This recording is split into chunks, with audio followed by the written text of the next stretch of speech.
Hi, everyone. Welcome back to Please Enlighten Me podcast. I'm your host, Ashley, and I'm here with my co-host, Tatiana.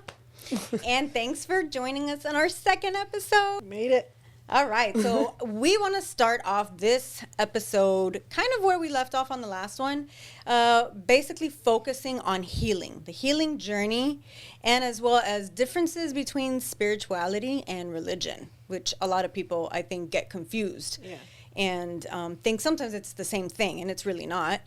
But I want to kind of just start by saying my healing journey, I feel, began once I had my twins, my two boys. I wasn't with the father. It's a long story, honestly. It's pretty messy as it can get. We weren't together during my pregnancy. He was with someone else. You know, we knew each other for a long time. We dated for a short period of time. And then, you know, it wasn't working. We broke up. I found out I was pregnant. We tried to get back together. That was a mess.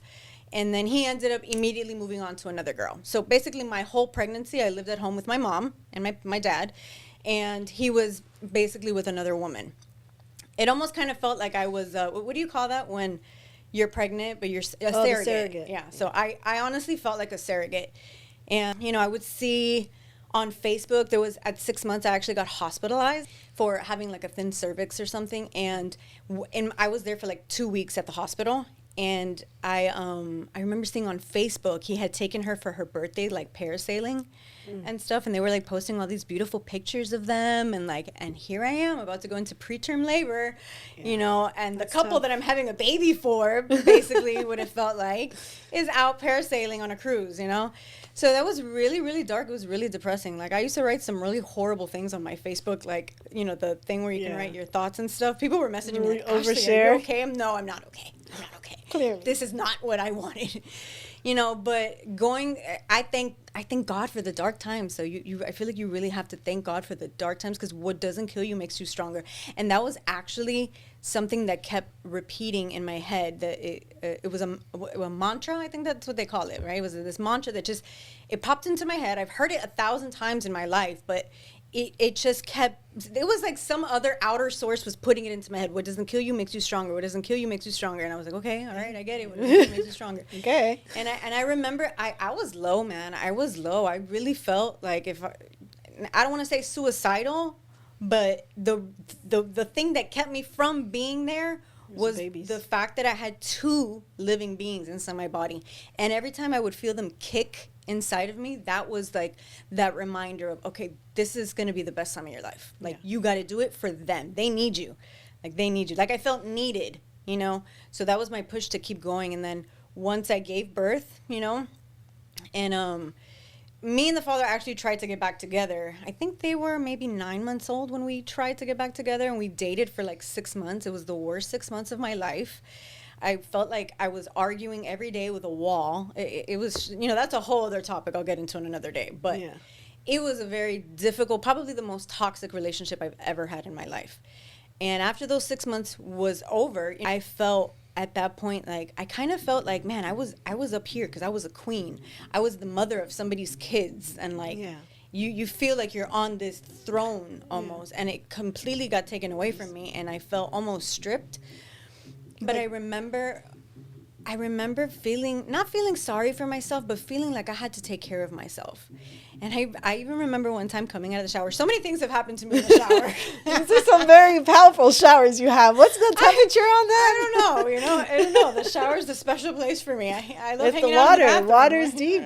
It really is. You know, it's cleansing. It is. It's cleansing. So I think I got out of the shower and I had like a candle on. I had like a vibe in the room. And I had my little candle on, and there was a mirror in the corner of my closet. I remember sitting on the floor, and the only light in the bathroom was my candle, and I could see the drips of like water all over my body. And I remember like looking at myself in the mirror and seeing myself as like on the outside, like I was someone coming to take care of Ashley. Yeah. And I was holding her. Like I literally started to hug myself, and I literally started to like just touch my face and like really like feel myself. I know it sounds weird. It's your inner Some people are child. like, You had to "What?" come. But I really loved myself. I nurtured myself. I began to do that, and I had never felt that before. And I felt a self love. It's basically self love. What we talk about so much nowadays, self care, self love. That was the truest form of self love that I have ever felt, was when I saw myself as like a third person, like, and I had to take care of myself, like the way I was taking care of my babies. I'm like, Yeah. okay, I gotta nurture her as well, and that was such a beautiful experience for me that really helped me find my worth again, and start dating, and finally getting back on my feet and saying, F this a-hole. Who needs a baby daddy? Yeah. But yeah, but I want to know your journey, your healing process after your divorce with the father of your kids, your two kids. Well, I know you have 3 kids, but he's the father of the last 2. Yeah. He really did step in for the first, so I'm just going to say of all 3, because he did do his part, and he met her when she was like 3, basically just took her under his wing. And so, biologically, but there is no telling him that is not his child. Yeah, and I respect that, thing. even though we're not together, he still treats her as such. So that is a beautiful thing. Him, yeah, because we need more men like that. We do co-parent well. I think that this was the best thing ever. Yeah. So that was important to me. For me, and I would like to say, because you mentioned the dark, like it is something to be noted that without the dark there is no light. Without those dark times, you can't appreciate those light times, those happy moments, because it just seems like the regular old mundane. We really take things for granted. So we have to be able to experience the dark to understand the beauty and all of life. Absolutely. Right? That's why I said I thank God for those bad times, because it made me who I am. Of course. And the best part about that is that it made you who you are, and you didn't succumb to like hardening yourself because of it. Because there is so much anger in the world, and there's so much rage, and there's so to make sure that you stay and be a light in a place where there is so much dark, even though you went through that, it speaks volumes of you as a person, Yeah. So congratulations. Thank you. Kudos to you. Same here. You said you wanted to know a little bit more about my healing journey after the divorce. So I know that we touched on it a little bit. I said that there was a lot of opposition, and it was hard. I had to retreat by myself. And I was a person who really leaned on other people, really leaned on my family. And they are supportive people. My family and family's great. I love your family. We're so close. We're mom. like, your mom is the hottest mom on the planet. Shout yeah, out to she you. is. We are so close, and those times were so hard because we kind of pulled away from each other, because I felt like I disappointed everybody, and I didn't like that feeling. I'm the people pleaser in me, right? So. I knew I had to nurture myself, just like you. I had to understand why I decided to do what I did, even though there wasn't a full, like, an understanding there, right? Like, there was, I knew, but I couldn't explain it, right? And I think that over time, everybody kind of, like, realized, like, that was the best thing, right? But really, really retreating and understanding myself, I leaned a lot in those times on spirituality. I've always been a person who, I believe in God. I praise God. We weren't religious growing up. We went to church a few times, It wasn't like a, had to be every Sunday, but they tried. My mom really did try. My mom was a single mom. I had a stepdad for a while, but that fell through. And I feel like I saw and learned so much strength through her. But religion, in that sense, it wasn't like a hardcore, like, yes, we had to be there. We tried, and it's just, but we do believe in God. We do believe in spirit. I have always leaned more spiritual. And even while I was married, but it wasn't as strong. When I decided to end things, and then I really felt alone, I opened myself up to hearing everything that I had to hear for myself. And it's hard to like pinpoint that healing. Like, I just knew that I needed to speak well of myself, know that I did what I did for right reasons, and leaning on spirituality was a big one for me, because since I did feel alone in a lot of times, until I got everybody to kind of come around to me and get things back on track, it was a lot of listening to myself, I delved into tarot. I have always liked tarot though, and I think that that is a really big one that we will cover. Tarot and religion and all that, because it's seen as such a, like, I guess it's a stigma, right? It seemed like taboo, like you're a witch or you're, and I've had people Right. like say things like that to me, and that's a little hurtful, but hey, And to yeah, each their I own. know certain religions actually look at it as a sin Yeah. if you do that or whatever. But to each their own, and I try to respect it. Where I get upset sometimes though is like where people don't respect it back. Yeah. Like I'm respecting your understand or Right, your belief exactly. on it, but Please respect me. yeah. And you don't call me a witch. Don't call me. I don't do any of that stuff. It's Right. just a way that I communicate. And to me, I believe I am communicating to God, the universe. Yeah. And in those times where it was so dark for me, I got so many messages, and my world opened up so much to where I was able to understand how to release things with love and move in life with, like, in a compassionate way. It was hard to deal with co-parenting initially, but of course you're in the process of going through a divorce. That's going to be hard. Everybody really deals with that differently, and I think that we did very well. We had our moments just like anyone else, but we can still stay in a room together. Our kids can have an I feel like event, you guys and have we a can. great- Yeah, I was yeah. at his girlfriend's daughter's Right. birthday I met party her, last yeah. week, and they're amazing. I love her, and we did a lot to be able to show the kids that we were still going to be a unit. We were healing apart, but we were still very ultimately important. going to be a family. And I think that that helped my process too, because I knew that I had somebody who had my back, even though we were in these hard times, So we had some arguments, but, I really, really feel like I worked through that. A lot of my process was, like you, nurturing myself and drowning out all the outside noise so that I could hear what I needed. Yeah. Because even though I feel, and me personally, knowing your family, knowing your mom, knowing your sister, I know that their fight for you to stay in that relationship was out of good intentions. 100%. They were looking at their grandkids, their niece, nephew, and it was coming from a place of love. Yeah. 100%. But I think that shows us the importance of, even though you have advice coming from people around you that love you, that they're only telling you what they think is the best thing, you have to follow your instinct. You have to follow your intuition, because only you are living your life. Yeah, They're not living your life. And you said this on the last pod, which I think is extremely important. For a child to have the best, life, the happiest life, they have to have a happy mom. If mom's not happy, those kids feel that. They feel that energy. Yeah. And a lot of people I know stay together for the kids. They say, we're not going to. That's the narrative that we're taught, though, because we want that white picket fence, happy life, family, like the unit, but we can still be a unit and not be together. Not everybody, like, you're not stuck to a person forever. You have to be able to, and that in itself is toxic for the kids growing up, because you end up thinking that you got to stay even though there's problems, there's turmoil, there's clear signs that you shouldn't be there. Yeah, I think that people, sometimes, some people stay together because they want the white picket fence and they want to basically fool the world that they have the best life. But some people don't even do it for that. Some people, I feel like they let go of that dream a long time ago, and they're actually staying together because they think that that's the best for the kids, to have mom and dad in the same house. And it's hard, which to it let is. go. That would be the best case scenario. But if mom and dad are not happy, that's the worst case scenario. It's actually better for them to have separate parents, to live in separate homes, but every time they visit each parent, the parent is happy. Yeah. And they can feel that energy. And, like, not to say that people that do that, they're wrong for it. No. We're all doing what we feel is best. We're trying to figure it out. And that's scary. Leaving a relationship like that is scary. Yeah, absolutely. Especially when you depend on each other so much. You're a team.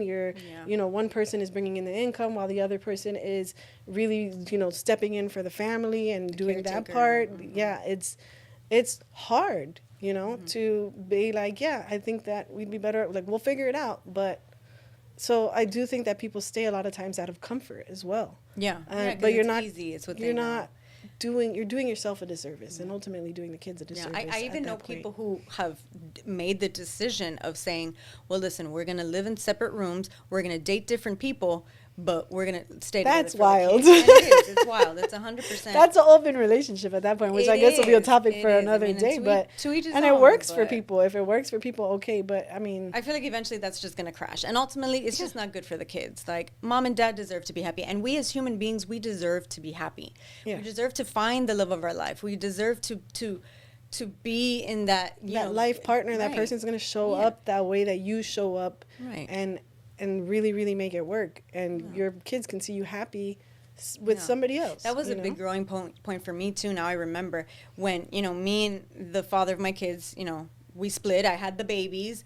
9 months later, after I had the kids, was when he finally began to have his visitation. And he was already with a new girlfriend, And so one time he had a barbecue and he was like, I want you to come over and meet my girlfriend. So anywho, I went to the barbecue. She was actually a really nice girl, really sweet, nice girl. We're both Aries, so we kind of like have similar personalities. And I remember at that point thinking like, I matured a lot when I went to that barbecue because I was sitting and the babies were asleep in the room and she kept getting up to go check on them, to make sure that they were good. And I appreciated that so much. Like, it was such a sense of relief. Through one end, I felt like jealousy and like, territorial. You have those to are be my in babies. the right space for that because sometimes people are not ready for that. Right? That's hard. So it's really my babies hard, were only 9 months when I basically was giving them up to like I was still learning to be a mom. I still had that attachment, and to let them go for a whole week to go stay with them, that was so difficult for me. But it was such an eye-awakening moment when I realized in my heart, like, man, like if it's gonna be this way, then I pray to God and thank God that it is that way. That they're in good hands. Exactly. Because why do you want somebody to go, like, for me, I had a moment of that, not because there was no romantic feelings, no jealous feelings of that. I was happy that he found a person. And, but we had a moment where he was graduating a program that he was doing. It was up in North Florida. I couldn't go. I didn't feel it was in my place to go, but I understood that he wanted the kids there. And then his option was he wanted the girlfriend, who at that time I didn't know her yet, to drive them up. And that was like an 8-hour drive. And I was very like, at first I was like, no, it's not going to happen. Oh, like, I know. You can't. It's so hard. But then I ended up saying yes, thinking about it over because I understood he wanted them there. That was an important moment. She was going to go, and if she felt like it was a big pressure for her too, I felt like, but she really comforted me. When she came to pick them up that day, we had a phone conversation prior to, and when she came to pick them up, she brought me a bottle of wine and a nice, like, I like her already. Hello. And a card is like a handwritten message. Thank you for, Y'all trusting me with wives. your kids. Well, no, because that would mean that I'm with him, and no. But we do make a great team, and I think that she's great. That's beautiful. And my kids love her. And so it's such a good feeling to know that when they're leaving me, they're going somewhere else, that they feel loved, because she truly does care for them. Like if they're hers, and I think I appreciate that so much, because I don't feel like why would I want my kids to go to somebody's house to feel like I hate it here? Right. Like, I hate this person. She treats me mean. Exactly. I don't want my dad. No, I want them to go somewhere where they're happy. That's ultimately why I love, because I want them to be in a happy space. That's so maturity. I am so appreciative for the person that he chose to do life with so far. It's going great, and I and there's not a lot of women like us. I mean, there are, but there's a lot of women completely opposite who make the dad's life a living hell. It's also the situation though, because it's how they carry it. Like, you mean the father?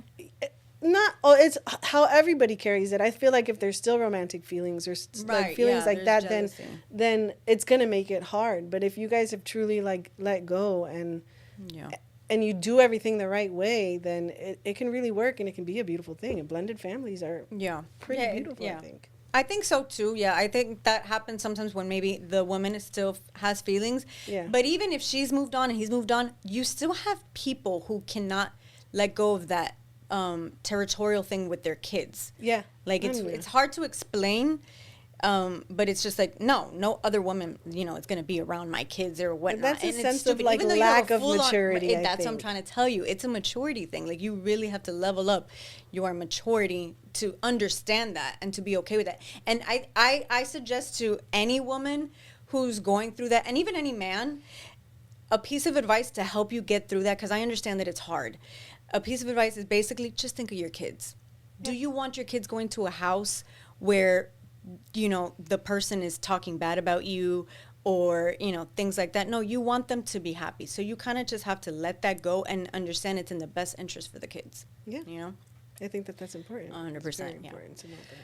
So, with that said, that pretty much wraps up our second episode. That happened I so think we're gonna have fast. to do hour-long episodes because these are because I feel like I have still so much more to say, but me that's too. good because that means that we're gonna come back at you. Yeah, with we definitely so have much so much more to say. And we want to hear from you. Any comments, any feedback, anything you want to say, or your impact or your experience. Feel free to comment and tell us about your story. That's what we're here for. Yeah. I want to hear. I want to be able to connect with as many of you as possible. Or anything you guys want us to talk about, comment it down Questions below. too. We're definitely going to read them and we'll get to those topics. So again, thank you guys for joining us on our second episode. See you next time. Bye-bye. Bye.